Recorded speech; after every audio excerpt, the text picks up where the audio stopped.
guys, what's up? Back with some Udyr. Another juicy game here. Not one of the best games to show, because it wasn't super hard or anything, but just a clean game. An opportunity to show the Trinity Force build, which is kinda rare. Trinity Force Phoenix.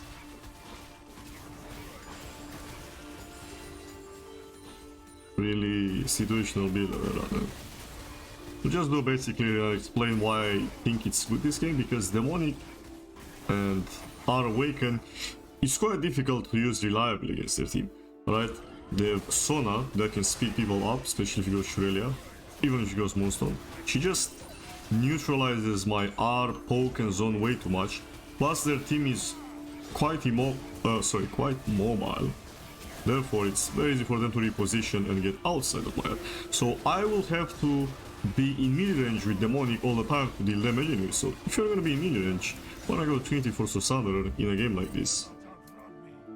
Plus, you might think, well, you can go Q-Max, but that's not quite optimal here, because I'll have to build more damage. It's just easier for the champions to play around me. I can just go like a Force of Nature second with Deadmans or something like that to really counter their mobility. And I also don't get the slow, which is gonna be huge, of course, having the possibility to slow these champions. Here, my bot lane doesn't have prior, but what you should know in this situation is you just pay attention, right? It's not about the Scuttle. The Scuttle doesn't give much, but I know we can take a fight here. We also have mid prior, it's an Annie. They're not crazy prior, but Aurelion Sol can't do anything, right? Rengar is half health almost, and they have a Sona. Like, what is Sona supposed to do in a level 3 fight? Pretty much nothing. This champion, you know, won't impact. Meanwhile, Zillion can land a double bomb and change the fight completely. So let's see what happens. They're kind of moving up. I was thinking that I'm running away, and now, see, Rengar is stuck because Sona can't really contribute too much. Zillion spells were pretty good, even though he didn't get double bomb because he was like slow to exist. I still get first blood. We're not picking up another kill, I think, by luck. Now I'm gonna get Dark Seal and Shin plus Boots, I'm pretty sure. Yeah, Shin is a very strong component on the early game. We just spam abilities. Basically, it's pretty decent. Here, the wave was really big. Normally, it's not good. Like, if there are only like 5 minions, it's not worth catching them at the moment, because you're gonna get reduced experience and you delay your camps. Because now, if I just speed through these camps, maybe I do like Raptors, Wolves, Gromp. I could even not do Gromp and go Wolves into like Dragons. A little, kind of fucks your pathing a bit, but if you really don't have priority or something, you can do it right away. But with these lanes, I don't need to rush it, like I can just clear all my camps. And I could already be almost hitting the dragon in a few seconds if I didn't catch the top wave.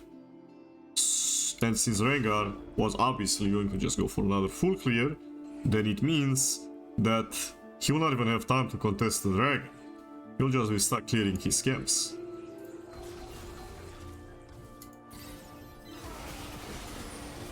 But yeah, we only catched it because it was a huge move. Make sure you guys get the point. Now we can go for the dragon. Zillion gives me XP, and that's a free rank. Mostly because Horus will get it. I mean, Rengar got really greedy. He's sitting on quite a lot of gold. And he committed to his pretty much his weakest lane, an Aurelion Sol in early. And he didn't get the any kill. Even considering she doesn't have flash, because she flashed it. The river fight at 4 minutes. And that also gives me a Scuttle Cap. Scuttle Caps are really big in general. You should always try to incorporate them in your clears, pathing, logic. Maybe you even take recall to just get the Scuttle Cap sometimes and stuff like that. I'm probably one of the most aware junglers of Scuttle Caps.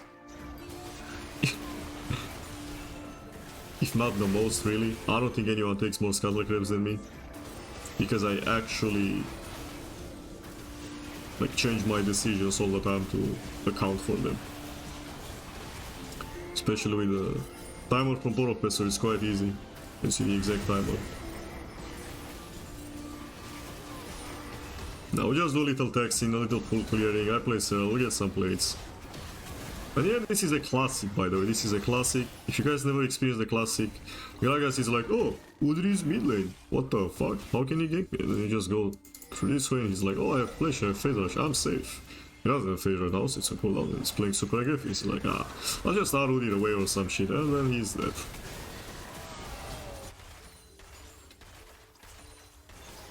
This is the classic pig play.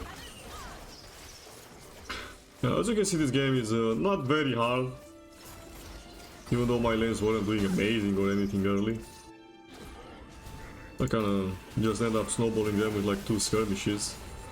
I just wanted you to see where you can use Trinity boss a bit. I know this game would be more interesting. Just wanted to upload something there, and I just didn't like the other games that much.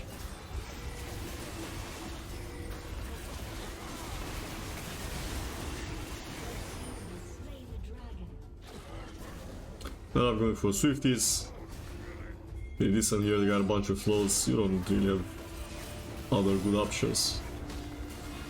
Except for maybe Mech Creatures, but I don't know. Also, I had Conqueror because I plan on going like Demonic build, which is better, but when you go Trinity Force or Thunderer on Armex, so you should definitely go Lethal Tempo, because you are not going to benefit from the Adaptive AD, because when you go this build you are going to get Adaptive AD from Conqueror, which is not very useful since you're not QMax, right? But Lethal Tempo is going to give you a lot of DPS, more synergy with Shin procs, you can time them better, more synergy with Trinity Force, I mean, just better gold value from Lethal Tempo. Oh, no Hacker Engine, so... I mean, take a look at that if you are curious what kind of damage. And when you play these Shin items on Armex Udyr, you can use Q Awaken a lot more often. It kind of plays the same because the AD ratio still exists there. So as you can see, it still does quite a lot of damage compared to just the base without any AD.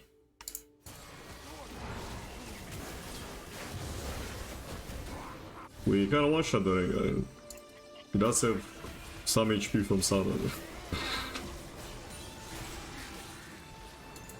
So this plays a bit like QMax, but you deal mixed damage and you can build full tank, and you have a perma-steal, which is obviously very nice here. If Rengar was going Assassin build, I was actually planning on going Thunder, just because if he jumps on me then it's a lot easier to turn with some healing. But Trinity Force has a lot of value for the movement speed, attack speed and stuff against this team. You just want to kill them as fast as possible when you go on them. Like have good all-in damage, specifically with QMax. Sorry, Q Awaken. And yeah, not every game, but in some games, if you don't need extra mobility later, you can start maxing Q turn. Which is I was actually doing this game. Right, so... here, I'll show you guys something tricky, sorry for letting it play for so long. So here we notice that these guys want to go bot lane to cover the dive. So the obvious play that you should be looking for here is not farming your jungle, not going for this fight. You have the Herald, so just push mid lane and force our Universal to either come back mid or lose to towers or both or something. Because with Trinity Force as well, you deal so much damage to turrets. Just start Awaken the wave, place Herald, and we just take 2 turrets. We are distracted in the bot lane fight. Our Universal can't really do much, can't he? We forced his ult. If he needed an ulti, then he would have to die. That's the only way he doesn't get his W cancelled by my stun. And we grab a Force of Nature.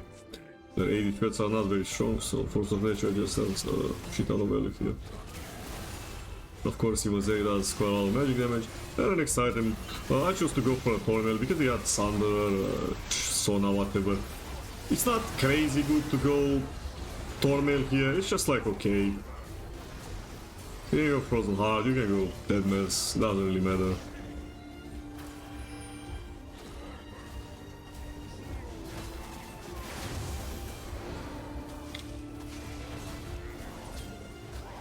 Obviously with a build like Triforce, you can also focus on split pushing because you kill towers really fast and you can have good damage with Q Awaken if you catch people off guard.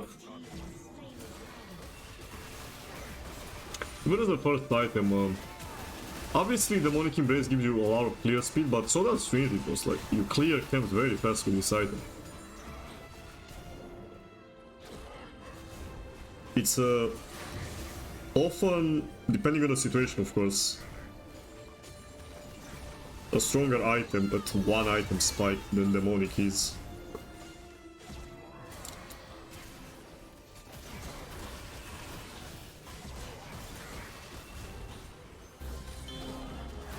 Obviously Demonic on Udyr is very strong item as well, no doubt about it. Especially when you can get value from the range and the AoE, it's just like chef's kiss.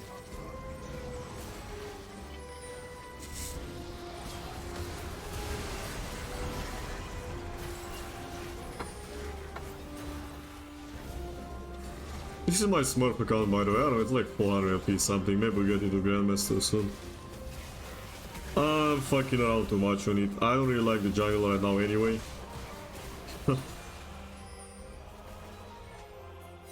If you guys don't know, they are buffing jungle next week. Pretty much in a few days. That is Wednesday usually.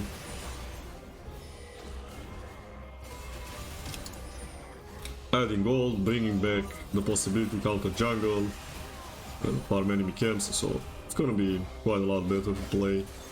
Just a massive indirect buff for me, but for Udyr, some other champions I play, I'm excited.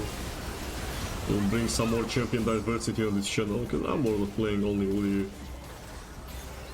Doing some air cream here and there and flipping that.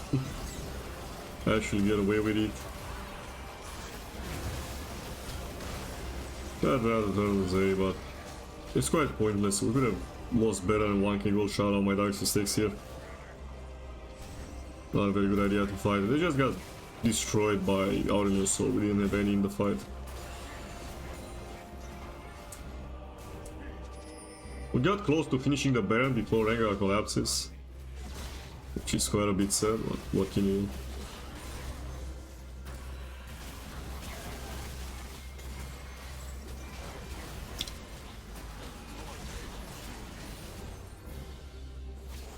Well, another strength of this build is that you can go Force of Nature, Frozen Heart, stuff like that, second item, you don't have to go into Jaksho. Because sometimes it can be an advantage, sometimes.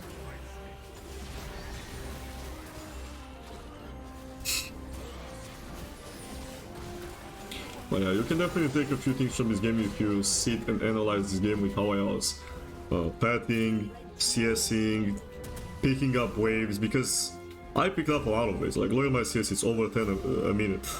We got level 16 at 24 minutes as well, so you get pretty much rank 3 awaken, or whatever it is. You get 20 seconds cooldown, which is massive spike for Udyr. It's like one of the biggest level 16 spikes in the game, I would say. The rate at which you use awaken is pretty much almost doubled compared to the level 11, not the 1.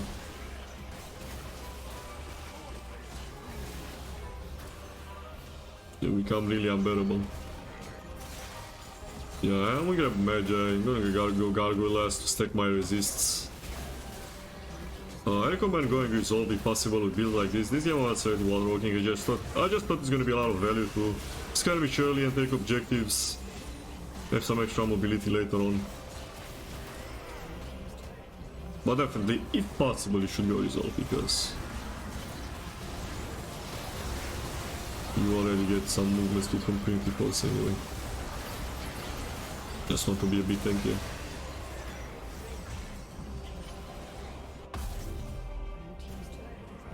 That's it guys.